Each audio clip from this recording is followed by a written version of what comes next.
പാതിവില തട്ടിപ്പ് കേസിൽ പ്രതിപ്പട്ടികയിൽ നിന്ന് റിട്ടയർഡ് ജസ്റ്റിസ് CN രാമചന്ദ്രൻ നായരെ ഒഴിവാക്കും. ഡയറക്ടർ ജനറൽ ഓഫ് പ്രോസിക്യൂഷൻസ് ഹൈക്കോടതിയിൽ ഇക്കാര്യം അറിയിച്ചു. ജസ്റ്റിസ് CN രാമചന്ദ്രൻ നായർക്കെതിരെ നിലവിൽ തെളിവുകളില്ല എന്ന് പോലീസ് വ്യക്തമാക്കി. വിഷ്ണു സുരേഷ് വിവരങ്ങളുമായി ചേർന്നു. വിഷ്ണു, കഴിഞ്ഞ തവണ കോടതി കേസ് പരിഗണിക്കുമ്പോൾ കോടതിക്ക് തന്നെ പോലീസ് നടപടിയിൽ ആശങ്ക എന്ന് പറഞ്ഞിരുന്നു. അത് അങ്ങനെ കേൾക്കുന്നത് അപൂർവമാണ്, അസാധാരണമാണ്. എന്തായാലും അത് ഫലം കാണുകയാണ്. തെളിവില്ല എന്നുകൂടി പോലീസ് പറയുകയാണല്ലേ വിഷ്ണു? കാശ്മീർ ജസ്റ്റിസ് രാമചന്ദ്രൻ നായരെ ഈ കേസിൽ പ്രതിയാക്കിയ ഘട്ടം മുതൽ തന്നെ വലിയ വിമർശനം പോലീസ് നേരിടുന്നുണ്ട്. അദ്ദേഹത്തിന്റെ ഭാഗത്തുനിന്ന് പൊതുസമൂഹത്തിന്റെ ഭാഗത്തുനിന്ന് വിമർശനം ഉണ്ടായി.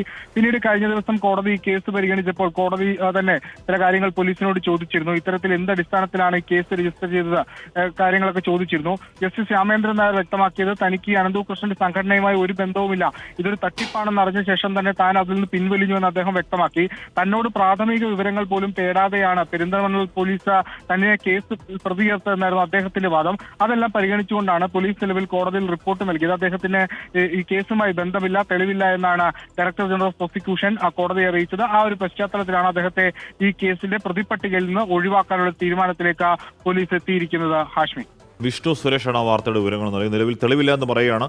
അത് പരിഗണിക്കുമ്പോൾ കോടതിയിൽ നിന്നുണ്ടാകാൻ പോകുന്ന ഒരുപക്ഷെ ചില പരാമർശങ്ങൾ അത് ശ്രദ്ധേയമായ പരാമർശങ്ങളാവും.